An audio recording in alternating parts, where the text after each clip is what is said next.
Allez, salut les loulous, et j'aime toujours commencer ces vidéos par un gros dézoom parce que la perspective que je vois personnellement avec mes petites analyses, eh bien que ça pump comme jamais, vous le voyez, et donc ici encore rien de dessiné. On va s'amuser ensemble pendant les semaines, les mois à venir, jusqu'à, on l'espère, fin 2025, début 2026, eh bien de compléter ces petites vagues. Je précise un petit truc, déjà directement pour ceux qui disent « Ah, alors c'est quelle date et c'est quel prix auquel il a posé ces vagues ?» C'est pas à ces prix-là que j'attends forcément les choses. C'est beaucoup plus compliqué le trading, ça se situe avec des profits partiels, des zones de vente par rapport à là où on achète, etc. C'est pas comme ça que ça se passe, d'accord? On construit petit à petit, et petit à petit, eh bien, on va peut-être voir le prix plus haut ou plus bas, mais pour voir eh bien, les objectifs, si je me trompe pas, je les ai posés ici, je vais regarder. Voilà ici ceux qui se disent, c'est quoi les objectifs et les TP quand même? Je les ai mis un peu entre un souci, donc je vais vite les mettre en évidence, parce que bon, quand je travaille mes graphiques, etc., je veux pas forcément que ça gêne en fait partout avec plein d'indications, donc les indications que je ne travaille pas directement, mais je les mets un peu en retrait. Mais ceci, là, ce que je suis en train de vous montrer, sont les différents objectifs attendus pour ce bull run. C'est-à-dire qu'on pourrait déjà, alors j'y crois pas du tout, d'accord, mais on pourrait, j'agrandis ici parce qu'on voit que dalle d'ailleurs, j'y crois pas du tout, eh bien avoir touché maintenant le top à 75 000 $800. Alors pourquoi est-ce que pourtant, je dis on pourrait déjà, parce que premièrement on ne lit pas l'avenir, et ensuite c'est juste un objectif théorique possible pour avoir trouvé le top maintenant. Mais ça n'a aucun sens selon moi par rapport à la cyclicité, etc. Donc normalement, tout de même, n'empêche, quelqu'un qui suit la théorie à 100% devrait prendre un take profit partiel à ce niveau. Take profit partiel, pour ceux qui ne comprennent pas, c'est ceux qui font du trading, qui ont ouvert dans les paliers là-bas en dessous, par exemple dans les 49K, ou même avant, hein, pour ceux qui ont joué les trades beaucoup plus longs dans le temps et qui se développent vraiment sur plusieurs mois, voire même plusieurs années, il n'y a pas de problème. Mais c'est-à-dire que normalement, théoriquement, il y a un bénéfice à prendre à ce niveau-là. Donc une partie, vous n'êtes pas obligé du coup de dire, il y a 1, 2, 3 et 4 objectifs, donc je vais prendre 25% ici. Donc vous pouvez un peu réfléchir comme moi. Je le sens pas trop, cet objectif-là, j'y crois pas, 75 000. Je vais prendre 10% là et puis basta. Ça va faire quoi? Recouvrir votre perte si vous devez aller chercher votre stop loss parce que vous n'avez pas encore mis votre stop loss en termes de stop profit, ou des choses comme ça, d'accord? Ça va diminuer votre perte si jamais on doit aller quand même chercher votre stop loss parce que vous l'avez pas. Mais je viens de l'expliquer ça, pardon. Si jamais par contre on ne suit pas la cyclicité normale, etc., historique, eh ben il y a pas de problème. On aura pris quand même un petit bénéfice. Si le stop loss est mis en termes de stop profit, ça sera déjà ça de gagner quand même. Et après peut-être un second crash qu'on n'attend pas et que personne n'attend. Et encore une fois, le BTC, pourquoi est-ce qu'il ferait pas ce que tous les moutons, n'imaginent pas, d'accord? Donc bon, bref, n'empêche, j'ose espérer qu'on soit quand même bull, que là maintenant on soit pas au top aux alentours des 75, 76, 77 000 et qu'on continue. Le deuxième objectif de haut, c'est d'aller chercher les 98 000. La même chose, j'y crois pas trop, hein, d'accord? Pour moi, on va plus haut, mais on peut par exemple prendre un bénéfice du coup de nouveau de 10, 15%, 20% là-dessus. Mais vous voyez, on prend pas un bénéfice de 50% de sa position par exemple. Et puis après, des choses beaucoup plus, pour ma part, crédibles sont les 150 000, voire même, et c'est très élevé, sont les 300 000. Ce que vous voyez là, c'est 4 objectifs théoriques qu'il faut poser. Mais quand même, il y a quand même un gap. Un gap, c'est un creux, c'est un saut. Vous voyez, alors pas gap dans le cours, mais un gap entre les deux objectifs ici. Donc il y a un saut, si vous voulez, assez important entre les 150 et les 300 000. Ça fait quand même 150 000 de différent. Et si le BTC avait dit, moi je pump là, je vais chercher même ton troisième TP, take profit partiel, et puis je vais jusque là à 243 000, et puis bloup. Et là, c'est fini, c'est le second crash pour 2026, etc. Mais dommage. Ce qu'on peut quand même faire, si on le veut, c'est ajouter bien sûr des objectifs de vente intermédiaires, ok? Mais ça, je vous laisse. Là, moi, je montre juste les 4 objectifs principaux. Donc, les 300 000 sont possibles, voire même plus. Mais voilà, ici, c'est les objectifs théoriques comme je viens d'expliquer. Je reviens en arrière pour retirer mes petits dessins. On est bien. Et on va enfin partir sur le décompte que, je maintiens avec vous, que je vais dans le détail, etc., etc. Alors, premièrement, pour moi, ça y est, on est boule. Il n'y a plus de questions à se poser. Normalement, on touche du bois, le bois là. On a fini la latéralisation qui a duré ici depuis, c'était quel mois? C'était mars 2024. On en est sorti. Et quand on en sort, personnellement, après les élections, etc., vous l'avez vu, vous avez qu'à ouvrir aussi le graphique et regarder. Vous verrez que, de toute façon, à chaque fois qu'il y a halving passé et les élections, là, ça s'accélère vraiment, d'accord? Élections américaines, bien sûr, c'est passé, c'était le 5 de ce mois, donc Trump a gagné, que des bonnes nouvelles, tout se passe bien, d'accord? Pour les cryptos, après, je fais pas de la politique pour d'autres domaines, je m'en fous. Je parle crypto, Trump, c'est une bonne nouvelle, d'accord? Donc ici, le truc, on va zoomer, d'accord, bloum, je vais aller dans du daily pour commencer. Je pars, donc le fameux bottom des 49 000 K. 49 000 K, non, mais 49 000 $, et donc 49 K. D'accord? Et là, c'était aux alentours des 49 000. Je viens de lire 49 000 $, désolé. Je reviens du sport et je suis complètement à l'ouest. J'ai fait mes jambes et je crois que j'ai plus de sang qui circule dans mon petit cerveau. N'empêche, mais première une, 2, WXY qui s'est faite là, une 2 qui se finit là, et je vais ici en première une avec une leading diagonale en 1, 2, 3, 4, 5, leading, ce qui dit ça n'existe pas, je comprends pas, Google est ton ami, et d'ailleurs, il n'y a pas que Google ton ami, si tu aimes la chaîne, ce que je fais et que tu veux apprendre avec moi, eh bien viens sur le Discord, tu auras, comme tu le vois là-bas en bas à gauche, eh bien un forum communautaire, un Discord d'ailleurs, hein, c'est là où est le forum, tu auras également 3 lives de semaine où, en plus de ça, eh bien j'analyse le BTC et l'Ethereum, mais surtout les altcoins. Donc vous avez manqué un live, ils sont en rediffusion dans un site internet. Donc tu auras accès au site internet avec tous les lives et donc toutes les analyses des altcoins qui ont été également tenues. Tiens, je me disais, il se met pas à jour la page parce qu'il y a quand même pas mal d'altcoins qui ont été analysés. Donc je me disais, tiens, c'est bizarre. Mais donc j'ai même pas été au bout. Donc on peut continuer, on peut y aller. Mais donc du coup, je sais pas moi, il y a quoi, le S&P 500, le AXS, altcoin, j'ai passé le Sol, le Atomical, le blabla évolution BTC. Tiens. Horizon, le Gold, on a analysé le Gold, PayPal, on a analysé PayPal, Nike également. Tiens, je fais un Grok, on a analysé ING, le Tria, le DOT, le Philcoin, le tout. Vous faites une recherche et vous l'avez, d'accord. Je sais pas moi, Adash analysé ou pas quand même encore récemment, je regarde, je sais pas. ADA. Le PAL, le AAVE et le ADA. On clique, on a directement les différentes analyses avec les différents scénarios, etc., les stratégies, les trades. Les trades, vous voyez, j'expose aussi des trades, etc. Donc, c'est magnifique, d'accord. Donc, pour ceux qui veulent les lives, les PDF et l'Hotwave, et également, bien sûr, le PDF sur le Money et Risk Management, venez chez nous.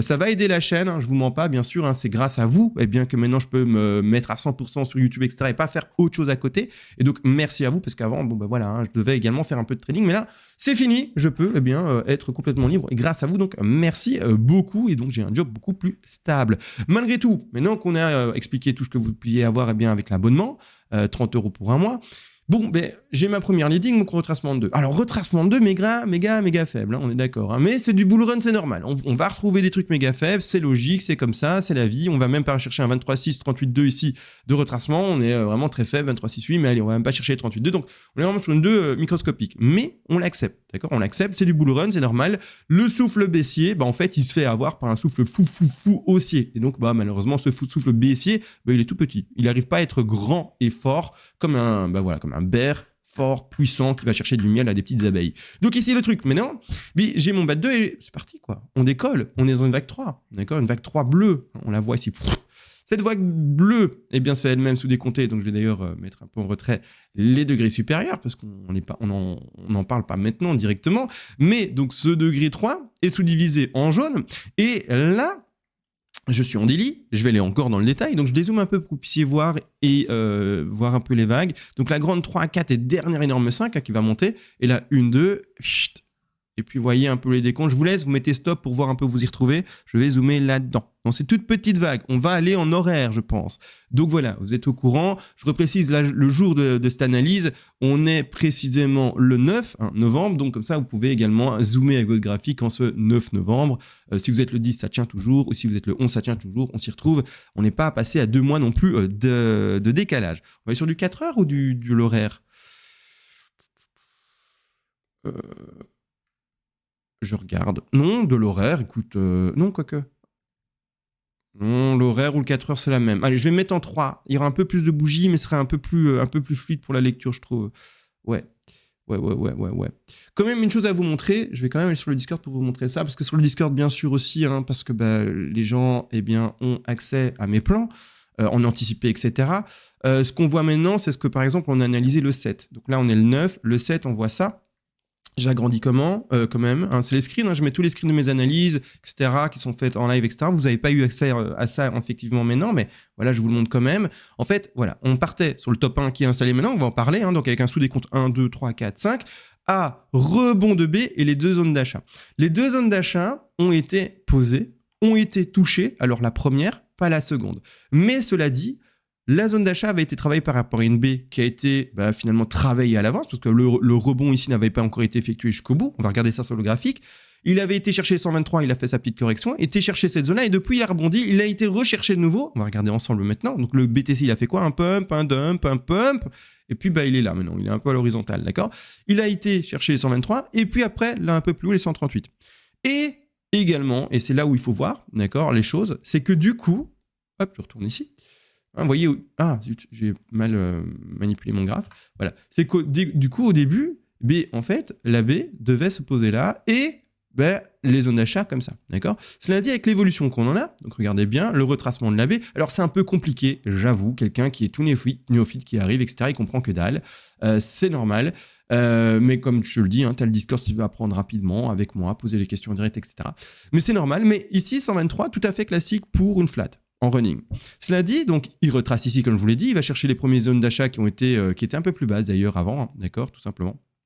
Vis-à-vis de l'extension, j'arrive pas à le choper, mais vis-à-vis de l'extension, pour aller chercher les 61,8 et les 100% de Fibonacci, ils seront pas là, vous n'arrivez pas à lire, mais bref, j'ai essayé de simuler les objectifs qui étaient plus bas, mais le truc, c'est que ça a encore rebondi. Et il y a un truc que moi j'observe, c'est le RSI à ce niveau-là. Regardez bien le RSI, qu'est-ce qu'il nous fait par rapport à ce qui est en train de se passer. Il nous fait chaque fois des plus bas, alors que le cours, lui, les clôtures de bougies, parce qu'il faut regarder les clôtures de bougies, non pas les mèches, pour lire les divergences, etc., et la lecture du RSI par rapport au cours en lui-même, tout simplement, mais ça fait que monter. D'accord? Donc vous voyez ici, ça descend, les plus bas sont toujours plus bas, mais là, les plus bas, c'est toujours plus haut. Moi, j'intègre ça comme l'expression encore et toujours, parce qu'on fait même là maintenant, le plus récemment possible, encore un plus bas. Donc pour moi, ma figure de correction n'est pas finie. Donc, étonnamment, il y a un mouvement boule qui est juste phénoménal, qui souffle la correction vers le haut. D'accord? Donc ce truc-là, cette configuration-là, normalement, on veut descendre. Mais non, elle se fait souffler, même si ce truc-là, cette pattern-là, normalement, se dessine, ou se dessinerait pour une pattern classique, donc on ne parle pas de flat en running, mais par exemple une flat régulière qui va chercher ses 90, ressemblerait par exemple à ceci. Ce qui ferait toujours dans sa correction un mouvement baissier global. Mais là, non. Le mouvement, même s'il est censé être correctif, le souffle haussier global du bull run, on va dire ça comme ça, il amène à avoir une correction qui elle-même continue à monter. C'est très bizarre. C'est une correction qui monte. C'est bizarre, mais c'est vraiment ça. C'est une phase de consolidation qui monte. Alors, elle monte moins vite. Elle fait une espèce de pause quand même avec un espèce de... du coup, je vais pas dire biseau, ça ressemble à un biseau. Oui, mais je suis plutôt en train de dessiner, le cours ressemble à un biseau, mais je suis plutôt en train de dessiner un canal haussier, tout simplement. Mais c'est ça, c'est une consolidation qui se fait souffler vers le haut. Donc même si ça doit descendre, étonnamment, ça monte, d'accord? De cette manière, n'empêche, mon RSI externe m'indique qu'on n'a pas fini ceci, et qu'en plus de ça, le pump de la B a été chercher les 138. 138, certains, et ceux qui sont un peu avancés, savent que les 123, 127, pour le retracement d'une B, c'est ce qui va chercher tout ce qui est configuration de flat dans un marché crypto. Malgré tout, il y a également les 138 dans les marchés un peu plus classiques. Pour donner un marché classique, j'en sais rien, le Meta, je vais donner les gros Meta, Amazon, tout ce que vous voulez, Air Liquide, tout ce que vous voulez, ça, c'est du 138, d'accord? Mais ici, on a été également chercher les 138 en Fibonacci de retracement.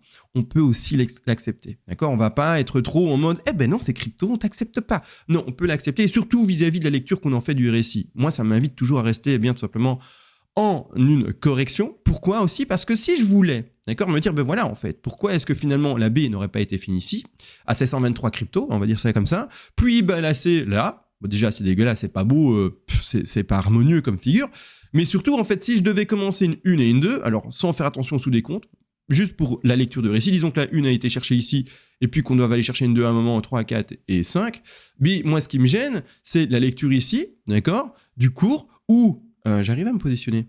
J'arrive pas à bien montrer les choses, parce que c'est fait en transparence, je vais les mettre en évidence ici. Je vais reprendre les mêmes vagues et les mettre en dessous. En fait, la chose, c'est que du coup, mon début, il est là, ma racine de là en haut, vous voyez, je vais la dessiner en bas. Plus ou moins là, mais c'est pas facile à la lecture, mais c'est ici, d'accord, là, ouf ça, c'est là. Puis ensuite, j'ai mon rebond de 1. Vous voyez, là, je descends, qui va chercher ici. Ok. Mais dans tout ce charabia, j'ai eu un plus bas ici. Pour moi, ça va pas, il y a un truc.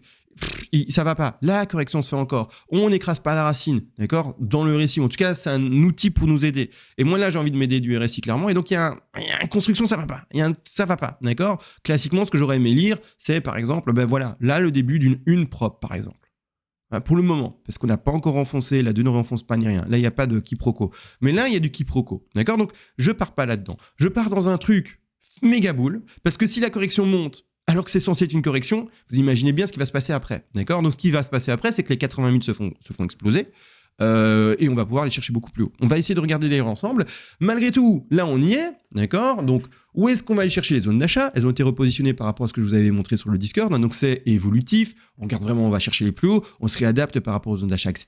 D'accord? On n'est pas des, on n'est pas des animaux qui n'arriveront pas à réfléchir, à nous adapter à ce qui arrive, etc. sur le cours, tout simplement. Donc ici, on a agrandi de nouveau le cours. d'accord? Donc par rapport à ce que je vous ai montré, hein, d'accord? On le repositionne. Et comment on va chercher les zones d'achat? Maintenant, je vais enfin mettre le Fibonacci d'extension parce que depuis là tout à l'heure, je le place pas, je pense. Je mettais que des retracements pour montrer les 123, 138. Mais enfin, on voit, les zones d'achat ont bel et bien été positionnées sur les 61,8 et sur les 100, d'accord? Donc celui qui, par exemple, avec l'ancien plan, avec les 123 qui avait été pourtant touché parfaitement avec le retracement et qui a eu son premier palier d'achat, c'est pas grave. L'objectif, c'est toujours de monter, etc. Cela dit, il peut également maintenant remonter son objectif qui était, je vais le copier-coller, qui est pour les 100 maintenant, mais les 100 étaient un peu plus bas. Donc regardez, si on fait le travail par rapport aux 123 qui étaient là, la B qui était positionnée ainsi, ben, les 100, ils sont plus bas, d'accord? Donc lui, il a eu ses premiers 61,8 qui sont là, hein, par rapport à l'extension. Donc je vais faire un copier-coller aussi pour montrer l'ancien position d'achat, d'accord? Donc il a eu son premier position d'achat ici, c'est trop bien. Il est même peut-être pas obligé d'actionner celui-ci, puisqu'il a déjà eu une position d'achat plus intéressante et plus basse ici, donc tant mieux. Maintenant, s'il veut multiplier ses points d'achat, il le peut, hein, mais non. Donc désolé, c'est encore compliqué. Je réalise que quelqu'un qui comprend rien, enfin quelqu'un qui est débutant, il se dit quoi, comment, optimisation de quoi et tout, c'est par rapport au ratio, par rapport au risk management, par rapport du coup finalement aux bénéfices que tu veux plus ou moins grands par rapport à là où tu placeras ton stop loss. Désolé, je sais que je vais très vite, mais voilà, je vais continuer. Je vous le dis, si vraiment vous voulez apprendre, n'hésitez pas à venir chez nous ou peu importe en fait, à vous renseigner et à apprendre. Ça prend un peu de temps, mais un jour vous comprendrez tout ce que je raconte et baragouine. N'empêche du coup, je vous le disais, on avait un palier d'achat ancien par rapport au 123 qui était là, d'accord? On a vu que ça continuait à pumper et qu'on restait, en tout cas pour ma part, dans la figure de correction. Donc la position d'achat qui était là, on peut, entre guillemets, l'oublier, partir. On repositionne notre Fibonacci d'extension sur cette flat plus forte, et tant mieux, hein, on est très content. Et on attend également une correction possible à cette zone-ci, d'accord? Donc, si vous n'aviez pas pris les premières positions d'achat, pas grave. Première, elle est à attendre ici théoriquement. Deuxième là. Si vous aviez pris la première, soit vous ajoutez celle-ci si vous le désirez, je ne sais pas, à vous de voir, soit vous ne l'ajoutez pas et vous gardez le deuxième point d'achat que vous montez légèrement, du coup au prix des 75 200 par exemple. Bon, je rappelle, je ne suis pas du copy trading, je suis ici pour élaborer, si vous voulez, des faux trades devant vous, entre guillemets, hein, plein de démonstrations, on va dire ça comme ça, pour que vous compreniez comment on peut construire ses propres trades par rapport aux Zero to Wave. Ah oui, les Zero to Wave, on utilise comment? Ah oui, et comme ça, et comme ça, et comme ça, d'accord, et ensuite, et ensuite, et ensuite. C'est ça que j'essaie de vous faire. C'est plein de cas pratiques pour vous expliquer comment ça se passe. Je fais quand même du mieux, du mieux que je puisse pour pouvoir bien analyser, etc. Mais je reprécise, pas de conseils en finance, pas de copy trading, etc. Bien sûr, je ne vais pas faire de la merde devant vous, parce que sinon, ça ne sert à rien. Mais c'est important de bien mettre les choses dans le contexte. Je suis là dans le contexte pédagogique. Donc, n'empêche, on va là-dedans. Et puis, pour moi, ça pump, hein, tout simplement. Hein. Si ça pumpait déjà maintenant, genre, ça aurait fait une A, B, C, micro comme ça, et que là, ce truc-là ne devait pas continuer à écraser, je serais le premier surpris. D'accord? Je serais le premier surpris. Dans le sens où, mon Dieu, le BTC, il est fifou. C'est un grand malade. Alors, premier surpris, finalement, agréablement, parce que le trading, c'est pas grave. En fait, ceux qui disent, voilà, super, on n'a pas eu le trade. Ah, bravo, j'applaudis. Ah là là. De toute façon, je viens de le dire, pédagogie. Mais surtout, c'est pas grave. Si tu dis, bravo, on n'a pas eu le trade, ça n'a pas corrigé, ça s'est monté tout de suite, voilà. Tu vois, si t'es dans cette optique-là, par exemple, c'est pas grave. Il y aura de nouveau d'autres petites corrections qui se feront, d'accord, à des moments où tu pourrais rentrer, d'accord. Tu analyses jour après jour, petit à petit, tu prends tes scénarios, tu prends les opportunités quand elles se présentent. L'opportunité se présente parce que ça corrige et ça va chercher point d'achat, tant mieux. Ça va pas le chercher, c'est pas grave, d'accord? On n'est pas comme dans l'investissement où quand tu n'as pas acheté les 15K, tu te mords un peu les doigts. Par exemple, maintenant, encore une fois, l'investissement, c'est pour les plus néophytes du DCA. Quand tu es plus avancé, tu peux un peu essayer, entre guillemets, ce qu'on va dire, c'est le terme, j'aime pas, mais de timer le marché. C'est-à-dire que si tu as un peu d'expérience et que tu acceptes du coup le risque par rapport à ton investissement, tu vas pouvoir dire, non, j'achète pas du BTC quand il est haut. Je vais attendre la correction de 70, 75, 80%. Et après un an, entre guillemets, de crash que j'aurais connu parce que, je suis dans le marché, des guillemets, je parle à votre place, je suis dans le marché depuis 2011, sait-on jamais, une vieille huelle qui est avec nous, une vieille baleine qui est avec nous pour le français. Et donc, à force, j'ai compris, on fait un ATH, on recrache pendant un an, on refait la zone d'accumulation, on repump, on refait un ATH, on recrache pendant un an, on fait une zone d'accumulation, on repump, et ting, en fait, tic-tac-tac, tu fais l'horloge, hein, d'accord? Donc, tu fais le métronome. Donc, si tu es quelqu'un qui se dit, je peux enfin maintenant prendre un peu plus de risques, je pense pouvoir accepter le risque que je prends, parce que je suis là depuis longtemps, j'ai du BTC également de côté, et puis j'ai envie d'un peu timer le marché, tu peux, d'accord? L'investisseur, du coup là, un peu plus agressif, va acheter du BTC tout le temps moins cher que quelqu'un qui fait du DCA. Parce que lui, il va faire une moyenne d'achat. Sa moyenne d'achat sera un peu plus élevée que quelqu'un qui, s'il réussit son coup, bien sûr, aura timé le marché et aura acheté vers les bas. C'est logique, d'accord? C'est tout à fait logique. Mais encore une fois, chacun son profil. T'es débutant, t'es plus avancé, c'est à toi de t'adapter, bien entendu. Donc là, moi, personnellement, j'attends la correction. Hein, donc je vais... ça, c'est l'ancienne. Donc, soit dans une des deux zones d'achat, je revérifie parce que j'ai pas envie de laisser des zones d'achat pour les prochaines vidéos et prochaines analyses mal placées. Ok, là, on est bon. Cool. Voilà. Et puis, après, pump. Hein. Alors, quelle heure il est? Enfin, pas quelle heure il est, je suis à 20 minutes de vidéo. Ouah, c'est violent. Allez, on va continuer quand même. Je vais me mettre au milieu de la zone d'achat. D'accord? Parce que du coup, c'est la différence que est-ce que je le fais ou pas? Parce que ça diffère. En fait, il y a une différence entre placer la projection par rapport au plus bas qui a été fait. Donc, ça, c'est une projection de prix. Et placer, en fait, le travail de projection de prix, si vous voulez, mais ça, c'est pas ça. Entre les deux points d'achat parce que du coup, on va simuler les take profit partiels. Mais on ne fait plus une projection de prix. C'est très bizarre, d'accord? Mais les take profit partiels sont installés par rapport à ta position moyenne d'achat. Si tu achètes 50 ici et tu as 50 ici, eh bien, en fait, toutes tes TP vont être placées par rapport au milieu de ta position, d'accord? Finalement, ta position moyenne d'achat. Donc, ce n'est pas une projection de prix en soi. C'est très proche. On va jouer CMA, tu joues à quoi, $1000 ou $2000 par rapport à une projection. Mais c'est pour faire comprendre que là, on travaille des TP et non pas une projection. C'est encore une fois un concept à comprendre. Malgré tout, faisons donc du coup projection take profit partiel. Donc ici, pas une projection de prix, mais vraiment la construction du trade de quelqu'un qui rentrerait là et là. D'accord? Le travail, même s'il n'est pas touché là, le point d'entrée se fait quand même par rapport à ici. D'accord? Par rapport au milieu. Donc faisons le travail. On va se mettre comme ça. Voilà. Est-ce que je le fais en log ou en non-log? That's the question. That's the question. Mon anglais est magnifique. Je vais regarder en log et non-log ce que ça donne. Est-ce que la différence est énorme ou pas? Ouais, pas réellement. Allez, on va partir en log. Pourquoi? Parce que le log, vous voyez, il donne des objectifs plus hauts. Plus élevé, d'accord? Vous voyez, si je me mets en non-log, il est moins haut, d'accord? Donc le repère de l'A3, il est posé à 91 000, d'accord? Et si je me mets en log, 161,8, on n'est plus à 91 000, on est à 94 000. Allez, je vais quand même me mettre en log, pourquoi? On est en bull run, donc autant voir un travail qui se fait en logarithmique, qui va pump.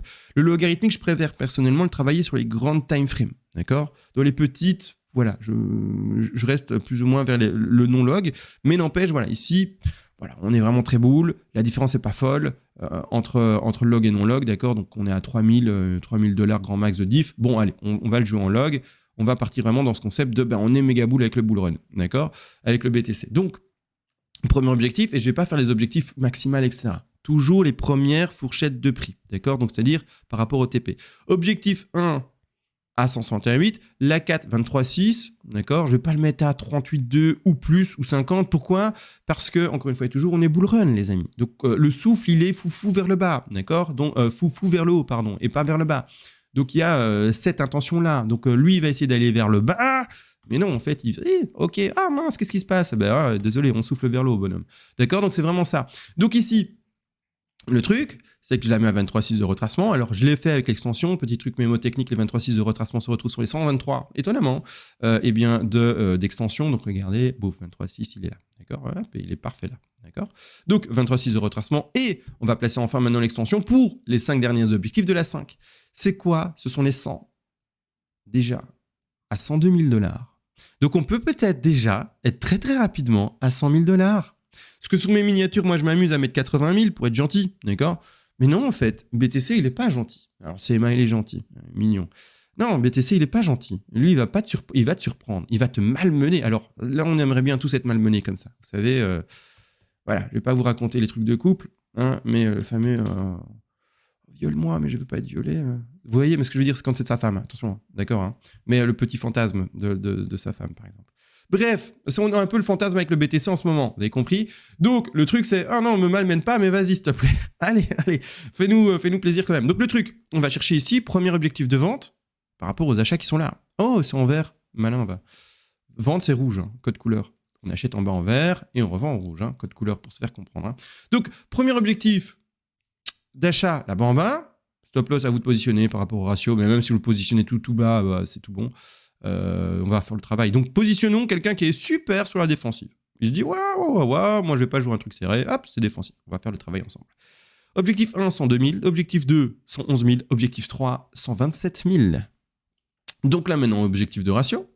Bien sûr, hein, on fait le trade jusqu'au bout. Hein. Enfin, on fait une simulation de trade jusqu'au bout. On se place, on met le stop et on va chercher le premier objectif. Et on est sur, premier objectif, un ratio de 3. C'est magnifique. Ok, c'est magnifique. Faites pas le travail de ratio par rapport à au-dessus, on s'en fout. D'accord. L'objectif à faire, c'est par rapport au ratio minimum. On s'en fout de ce qui est au-dessus. Vous pouvez fantasmer si vous voulez, on s'en fout. D'accord. Le travail doit être fait ainsi. Si le ratio est plus petit que 1 quand vous êtes à votre objectif minimum, donc là, si ça avait été 1 ou moins, mais c'est pas top, ok. Si c'est 1,1, bouf, c'est pas top, mais ça commence à être acceptable parce que c'est 1 en fait le rasoir, la ligne à franchir. Mais plus ce ratio est grand et au mieux c'est. Là, on est sur un 3, c'est un bien. Si c'était 4, c'était mieux. Si c'était 5, c'était mieux. Si c'était 1000, c'était incroyable. D'accord. Mais voilà. Quelqu'un qui se dit, bah, ok, mais comment je fais pour monter ce ratio? Parce que là, on a mis le stop loss super large. Ça veut dire qu'en fait, on va accepter tout par rapport à ce point d'entrée moyen, tout ce mouvement-là. Ok. Ça veut dire qu'on sera encore dans le trade, encore gagnant si il ne va pas chercher ce stop. Stop, c'est quoi? C'est un ordre de sortie de votre ordre. C'est je vends en haut, mais si ça descend, ça, c'est vendu. Et on se vend 100%. Okay.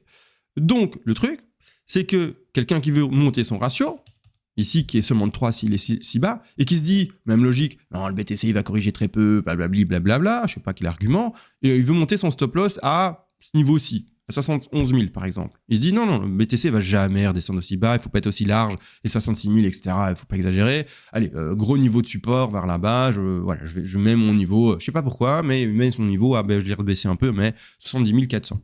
Mais du coup, le ratio va être travaillé ainsi. Vous voyez ? Et on a un ratio de 5. C'est déjà mieux, d'accord ? Mais on prend un peu plus de risque que si jamais, effectivement, le BTC devait corriger et aller chercher son stop. D'accord ? Là, on sort de trade. C'est une sortie à 100%, c'est une vente à 100%. Quelqu'un qui aurait laissé son stop, donc je vais faire un copier-coller, quelqu'un qui aurait laissé son stop là, et que du coup le BTC, par exemple pour quelqu'un qui aurait mis son stop là, le fait sortir, et puis BTC pump, d'accord ? Quelqu'un qui aurait mis son stop ici, il aurait eu effectivement un ratio, non pas de 5, mais de 3, mais son trade était encore pris.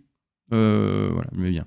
Voilà ici. Mais son trade était encore pris. Vous voyez, on n'a pas été chercher son stop, donc il est encore dans le trade. Donc c'est à vous de voir. Le ratio, risque management, etc., c'est un concept un peu pas compliqué, mais au début on n'y fait pas trop gaffe, étonnamment, pour les tout débutants. Mais après, c'est quand même un concept qui normalement été intégré et qui est compris par la plupart des gens. J'ai tout dit, hein, les gars. Les 2 points d'entrée placés. Pour le moment, je ne vais pas aborder d'autres scénars. Si ça corrige plus, on s'inquiète. Donc, si ça corrige un peu plus, on s'inquiète pas, ça peut arriver. On serait alors dans du flat, non pas en running, mais dans d'autres configs peut-être étendu, ou alors ça, par rapport au SI où je termine une B, en fait c'est pas ça, mais c'est une 1, une 2, une 3, 4, 5, un top 1 que moi j'ai placé ici en jaune et qui doit être placé là, et puis on fait une vraie 2 dans une autre config. Bon, on verra, d'accord. Pour le moment, je vous ai montré ceci, des explications par rapport à ces patterns-là, et donc vraiment c'est déjà très complet. Sur ce, les amis, je fais des bisous. Venez nous aider, bien sûr, hein, sur le Discord. On est plus de 200. Ça fait super plaisir quand il y a des nouveaux. On est full ambiance. Et surtout, avec ce bull run, ça va être la folie. On se voit à la prochaine. Et ciao.